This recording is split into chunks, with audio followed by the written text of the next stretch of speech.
দুই উপদেষ্টার একজন এপিএস এবং দুই পিওর দুর্নীতির তদন্তে মার্চ টু দুদক কর্মসূচি পালন করেছে বাংলাদেশ যুব অধিকার পরিষদ। দুই উপদেষ্টার এপিএসদের অভিযোগ আমলে নিয়েছে দুর্নীতি দমন কমিশন। সংস্থাটির মহাপরিচালক জানিয়েছেন, ইতোমধ্যে গোয়েন্দা কার্যক্রম শুরু করেছে দুদক। রোকসানা আমিনের রিপোর্ট। স্থানীয় সরকার মন্ত্রণালয় এবং যুব ও ক্রীড়া মন্ত্রণালয়ের উপদেষ্টা আসিফ মাহমুদ সজীব ভুঁইয়ার এপিএস মোয়াজ্জেম হোসেনের বিরুদ্ধে তদবির বাণিজ্যের মাধ্যমে শত কোটি টাকা হাতিয়ে নেয়ার অভিযোগ উঠেছে। একই অভিযোগ স্বাস্থ্য উপদেষ্টা নূরজাহান বেগমের ব্যক্তিগত কর্মকর্তা তুহিন ফারাবি ও ডাক্তার মাহমুদুল হাসানের বিরুদ্ধেও।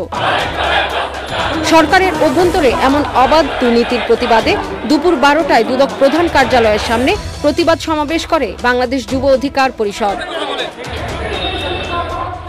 প্রতিবাদ পরবর্তী সংগঠনটির একটি প্রতিনিধি দল দুদক চেয়ারম্যানের সাথে দেখা করে আগামী 15 দিনের মধ্যে অভিযুক্তদের বিরুদ্ধে দুর্নীতির তদন্ত ও গ্রেপ্তারের দাবি জানান।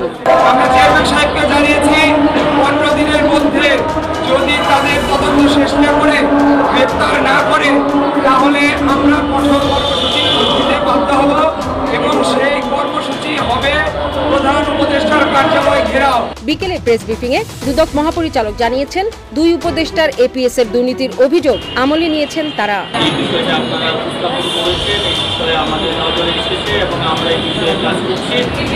আসনের এমপি কাজিম উদ্দিন আহমেদের বিরুদ্ধে মামলা করেছে দুদক। একই সাথে তার স্ত্রীর বিরুদ্ধে সম্পদ বিবরণী দাখিলের নির্দেশ দেয় সংস্থাটি।